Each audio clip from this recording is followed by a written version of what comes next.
ಎಲ್ಲರಿಗೂ ನಮಸ್ಕಾರ. ನಮ್ಮ ಸಂಸ್ಥೆಗಳಲ್ಲಿ ಎಷ್ಟೋ ಕೆಲಸಗಳು ಡಿಜಿಟಲ್ ಆಗಿವೆ ಅಲ್ವಾ? ಆದರೆ ನಿಜವಾಗ್ಲೂ ಅವು ನಮ್ಮ ಕಂಟ್ರೋಲ್ನಲ್ಲಿದ್ದಾವ? ಇವತ್ತು ನಾವು ಬರೀ ಡಿಜಿಟಲ್ ಆಗೋದ್ರ ಬಗ್ಗೆ ಮಾತಾಡಲ್ಲ. ಬದಲಿಗೆ ಒಂದು ಸರಿಯಾದ ಆಡಳಿತದ ಜೊತೆಗೆ ಅದನ್ನು ಹೇಗೆ ಮಾಡೋದು ಅಂತ ನೋಡೋಣ. ನೋಡಿ, ಈ ಪ್ರಶ್ನೆ ಕೇಳೋಕೆ ತುಂಬಾ ಸಿಂಪಲ್ ಆಗಿದೆ, ಆದರೆ ಇದರ ಉತ್ತರ ಅಷ್ಟು ಸುಲಭವಾಗಿ ಸಿಗಲ್ಲ.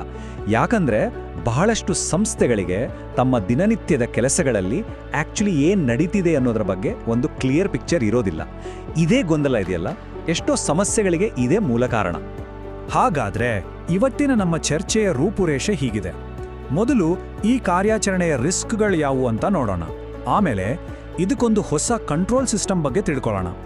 ಅದು ಹೇಗೆ ವ್ಯಾಲ್ಯೂ ಕೊಡುತ್ತೆ, ಡೇಟಾ ಸೇಫ್ಟಿ ಬಗ್ಗೆ ಏನು ಹೇಳುತ್ತೆ, ಮತ್ತೆ ಲೀಡರ್ಗಳಿಗೆ ಇದೊಂದು ಒಳ್ಳೆ ಆಯ್ಕೆ ಯಾಕಾಗುತ್ತೆ ಅನ್ನೋದನ್ನ ಚರ್ಚಿಸೋಣ. ಸರಿ, ಹಾಗಿದ್ರೆ ಈ ಗೊಂದಲ, ಈ ಅಸ್ಪಷ್ಟತೆ ಎಲ್ಲಿಂದ ಬರುತ್ತೆ? ಉತ್ತರ ಇಲ್ಲಿದೆ: ಮ್ಯಾನ್ಯುಯಲ್ ಪ್ರಾಸೆಸ್ಗಳಿಂದ. ಹೌದು, ಇವತ್ತಿಗೂ ಕೂಡ ಎಷ್ಟೋ ಸಂಸ್ಥೆಗಳಲ್ಲಿ ಅತಿ ಮುಖ್ಯವಾದ ಕೆಲಸಗಳು ಹಳೆಯ ಪದ್ಧತಿಯಲ್ಲೇ ನಡೀತಾ ಇವೆ. ಇದು ನಮಗೆ ಗೊತ್ತಾಗದೇ ಇರೋ ಹಾಗೆ ಸೈಲೆಂಟ್ ಆಗಿ ದೊಡ್ಡ ರಿಸ್ಕ್ಗಳಿಗೆ ದಾರಿ ಮಾಡಿಕೊಡುತ್ತೆ. ಒಂದು ಕ್ಷಣ ಯೋಚನೆ ಮಾಡಿ ನೋಡಿ. ನಮ್ಮ ಸಂಸ್ಥೆಗಳಲ್ಲಿ ಸೆಕ್ಯೂರಿಟಿ ಲಾಗ್ಗಳು, ವಿಸಿಟರ್ ರೆಕಾರ್ಡ್ಸ್ ಎಲ್ಲೆಲ್ಲಿರುತ್ತೆ? ಹೆಚ್ಚಾಗಿ ಪೇಪರ್, ಸ್ಪ್ರೆಡ್ಶೀಟ್, ಇಲ್ಲಾಂದ್ರೆ ವಾಟ್ಸಪ್ನಲ್ಲಲ್ವಾ? ನೋಡೋಕೆ ಅದೆಲ್ಲ ಸಣ್ಣ ವಿಷಯ ಅನ್ಸ್ಬೋದು. ಆದರೆ ಹೀಗೆ ಚದುರ್ ಹೋಗಿರೋ ಸಿಸ್ಟಮ್ಸ್ ಇದೆಯಲ್ಲ, ಇವೇ ಸಂಸ್ಥೆಗೆ ಗೊತ್ತಿಲ್ಲ ಹಾಗೆ ದೊಡ್ಡ ದೊಡ್ಡ ಅಪಾಯಗಳನ್ನು ತಂದಿಡುತ್ತೆ. ಇದರಿಂದಾಗಿ ಮುಖ್ಯವಾಗಿ 3 ದೊಡ್ಡ ರಿಸ್ಕ್ಗಳು ಹುಟ್ಕೊಳ್ತವೆ. ಮೊದಲನೇದು, ಏನು ನಡೀತಿದೆ ಅನ್ನೋ ಸ್ಪಷ್ಟತೆನೇ ಇರೋದಿಲ್ಲ. ಎರಡನೇದು, ಏನಾದರೂ ತಪ್ಪಾದರೆ ಯಾರನ್ನ ಜವಾಬ್ದಾರರನ್ನಾಗಿ ಮಾಡೋದು ಅಂತ ಗೊತ್ತಾಗಲ್ಲ, ಅಕೌಂಟೆಬಿಲಿಟಿನೇ ಇರಲ್ಲ. ಇನ್ನು ಮೂರನೇದು, ಆಡಿಟ್ ಬಂದಾಗ ಸರಿಯಾದ ದಾಖಲೆಗಳೇ ಇಲ್ಲದೆ ಕಂಪ್ಲೈನ್ಸ್ ಪ್ರಾಬ್ಲಮ್ ಆಗುತ್ತೆ. ಓಕೆ, ಈ ಎಲ್ಲ ಸಮಸ್ಯೆಗಳಿಗೆ ಒಂದು ಸ್ಪೆಸಿಫಿಕ್ ಪರಿಹಾರ ಇದೆ. ಅದನ್ನೇ ನಾವು ಸೆಕ್ಯೂರಿಟಿ ಫಸ್ಟ್ ಡಿಜಿಟಲ್ ಪ್ಲಾಟ್ಫಾರ್ಮ್, ಅಂದರೆ ಶಾರ್ಟ್ ಆಗಿ SFDP ಅಂತ ಕರೆಯೋದು. ತುಂಬ ಸಿಂಪಲ್ ಆಗಿ ಹೇಳಬೇಕು ಅಂದರೆ SFDP ಅನ್ನೋದು ನಮ್ಮ ಪೇಪರ್ ಬೇಸ್ಡ್ ಮತ್ತು ಎಲ್ಲೆಲ್ಲೋ ಚದರಿರೋ ಕೆಲಸಗಳನ್ನು ಒಂದು ಸಿಸ್ಟಮ್ಯಾಟಿಕ್, ಟ್ರೇಸ್ ಮಾಡ್ಬೋದಾದ ಡಿಜಿಟಲ್ ಪ್ರಾಸೆಸ್ ಆಗಿ ಬದಲಾಯಿಸುತ್ತೆ. ಇಲ್ಲಿ ನಡೆಯೋ ಪ್ರತಿಯೊಂದು ಆ್ಯಕ್ಷನ್ಗೂ ಒಂದು ಲೆಕ್ಕ ಇರುತ್ತೆ. ಇಲ್ಲಿ ಒಂದು ಮುಖ್ಯವಾದ ಪಾಯಿಂಟ್ ಇದೆ. SFDP ಅನ್ನೋದು ERP ಅಥವಾ CRM ಸಿಸ್ಟಮ್ಗಳಿಗೆ ಬದಲಾಗಿ ಅಲ್ಲ, ಬದಲಿಗೆ ಅದಕ್ಕೊಂದು ಪೂರಕ. ಅಂದರೆ ERP CRM ಎಲ್ಲ ಮೇನ್ ಬಿಸ್ನೆಸ್ ಟ್ರಾನ್ಸಾಕ್ಷನ್ಗಳನ್ನು ನೋಡಿಕೊಂಡ್ರೆ, SFDP ಆ ಸಿಸ್ಟಮ್ಗಳ ಹೊರಗೆ ನಡೆಯುವ ನಮ್ಮ ದಿನನಿತ್ಯದ ಕೆಲಸಗಳಿಗೆ ಒಂದು ಶಿಸ್ತನ್ನು ತರುತ್ತೆ. ಇವು SFDPಯ ಫಿಲಾಸಫಿ. ಕೇವಲ ಅನುಕೂಲಕ್ಕೆ ಬದಲಾಗಿ ಕಂಟ್ರೋಲ್ ಮುಖ್ಯ ಅನ್ನೋರಿಗೆ, ಶಾರ್ಟ್ಕಟ್ಗಳಿಗಿಂತ ಗವರ್ನೆನ್ಸ್ ಮುಖ್ಯ ಅನ್ನೋ ಲೀಡರ್ಗಳಿಗಾಗಿ ಇದನ್ನು ಡಿಸೈನ್ ಮಾಡಲಾಗಿದೆ. ಇದು ಲಾಂಗ್ ಟರ್ಮ್ ಕಂಟ್ರೋಲ್ ಮತ್ತು ನಂಬಿಕೆಯನ್ನು ಕಟ್ಟೋ ಒಂದು ವೇದಿಕೆ.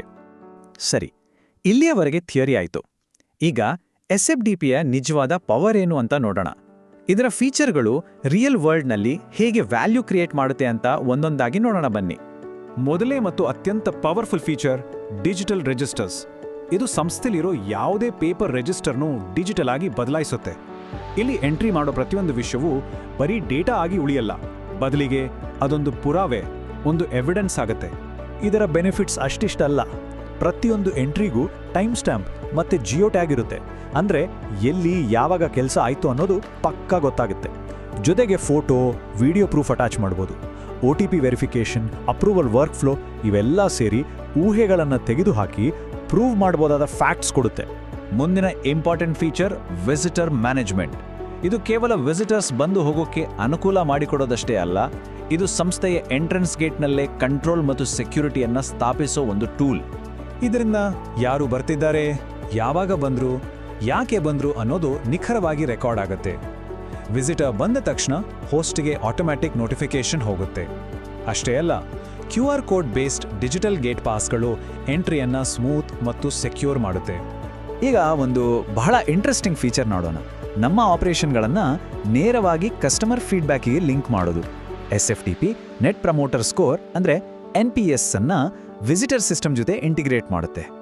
ನೋಡಿ, ಈ ಚಾರ್ಟ್ ತೋರಿಸೋ ಹಾಗೆ ಲೀಡರ್ಗಳಿಗೆ ತಮ್ಮ ಕಸ್ಟಮರ್ಗಳ ಎಕ್ಸ್ಪೀರಿಯನ್ಸ್ ಬಗ್ಗೆ ಕ್ಲಿಯರ್ ಇನ್ಸೈಟ್ ಸಿಗುತ್ತೆ. ಯಾರು ಖುಷಿಯಾಗಿದ್ದಾರೆ, ಯಾರು ಅಸಮಾಧಾನಗೊಂಡಿದ್ದಾರೆ ಮತ್ತು ಯಾಕೆ ಅನ್ನೋದನ್ನು ಅರ್ಥ ಮಾಡಿಕೊಂಡು ಆಪರೇಷನ್ಗಳನ್ನು ಇಂಪ್ರೂವ್ ಮಾಡೋಕ್ಕೆ ತಕ್ಷಣ ಆ್ಯಕ್ಷನ್ ತಗೋಬೋದು. SFDP ಬರೀ ಇಷ್ಟಕ್ಕೆ ಸೀಮಿತವಾಗಿಲ್ಲ.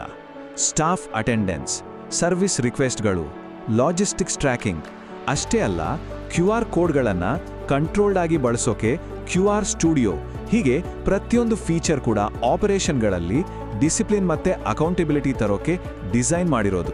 ಈಗ ಈ ಪ್ಲಾಟ್ಫಾರ್ಮ್ನ ಅತಿ ಮುಖ್ಯವಾದ ಬೇರೆಲ್ಲಕ್ಕಿಂತ ವಿಭಿನ್ನವಾಗಿರೋ ಒಂದು ಅಂಶಕ್ಕೆ ಬರೋಣ. ಅದುವೇ ಡೇಟಾ ಪ್ರೈವಸಿ. ಇದು ಇಲ್ಲಿ ಕೇವಲ ಒಂದು ಫೀಚರ್ ಅಲ್ಲ, ಇದೊಂದು ಕಮಿಟ್ಮೆಂಟ್. ಈ ಒಂದು ಮಾತು ಇದರ ಪ್ರಾಮುಖ್ಯತೆಯನ್ನು ತುಂಬ ಸ್ಪಷ್ಟವಾಗಿ ಹೇಳುತ್ತೆ. ಇವತ್ತಿನ ಡಿಜಿಟಲ್ ಜಗತ್ತಿನಲ್ಲಿ ಡೇಟಾ ಸೇಫ್ಟಿಗಿಂತ ದೊಡ್ಡದು ಬೇರೆ ಏನೂ ಇಲ್ಲ. SFDPಯ ಡೇಟಾ ಪ್ರೈವಸಿ ಗ್ಯಾರಂಟಿ ತುಂಬ ಕ್ಲಿಯರ್ ಆಗಿದೆ. ಗ್ರಾಹಕರ ಡೇಟಾ ಗ್ರಾಹಕರ ಆಸ್ತಿ. ಅದನ್ನು ಯಾವತ್ತೂ ಬಳಸಲ್ಲ, ಶೇರ್ ಮಾಡಲ್ಲ ಅಥವಾ ಮಾರಾಟ ಮಾಡಲ್ಲ. ಡೇಟಾದ ಸಂಪೂರ್ಣ ಕಂಟ್ರೋಲ್ ಗ್ರಾಹಕರ ಬಳಿಯೇ ಇರುತ್ತೆ. ಇದೇ SFDPಯ ಅಡಿಪಾಯ. ನಮ್ಮ ಈ ವಿಶ್ಲೇಷಣೆಯ ಕೊನೆಯ ಹಂತಕ್ಕೆ ಬಂದಿದ್ದೀವಿ. SFDPಯನ್ನು ಅಳವಡಿಸ್ಕೊಳ್ಳೋದು ಅಂದರೆ ಅದು ಕೇವಲ ಒಂದು ಸಾಫ್ಟ್ವೇರ್ ತಂದ ಹಾಗಲ್ಲ, ಅದೊಂದು ಸ್ಟ್ರಾಟಜಿಕ್ ಲೀಡರ್ಶಿಪ್ ನಿರ್ಧಾರ. ಹಾಗಾದರೆ SFDPಯನ್ನು ಯಾರು ಆಯ್ಕೆ ಮಾಡ್ತಾರೆ? ಯಾವ ಸಂಸ್ಥೆಗಳು ಶಿಸ್ತು, ಸಾಕ್ಷ್ಯ ಮತ್ತು ಕಂಟ್ರೋಲ್ಗೆ ಬೆಲೆ ಕೊಡುತ್ತವೋ ಅವರು. ಅದು ಕಾರ್ಪೊರೇಟ್ ಆಫೀಸ್ ಇರ್ಬೋದು, ಫ್ಯಾಕ್ಟರಿ ಇರ್ಬೋದು ಅಥವಾ ಹಾಸ್ಪಿಟಲ್ ಇರ್ಬೋದು. ಯಾವುದೇ ಜಾಗದಲ್ಲಿ ದಕ್ಷತೆ ಮತ್ತು ಭದ್ರತೆಯನ್ನು ಹೆಚ್ಚಿಸೋಕೆ ಇದು ಸಹಾಯ ಮಾಡುತ್ತೆ.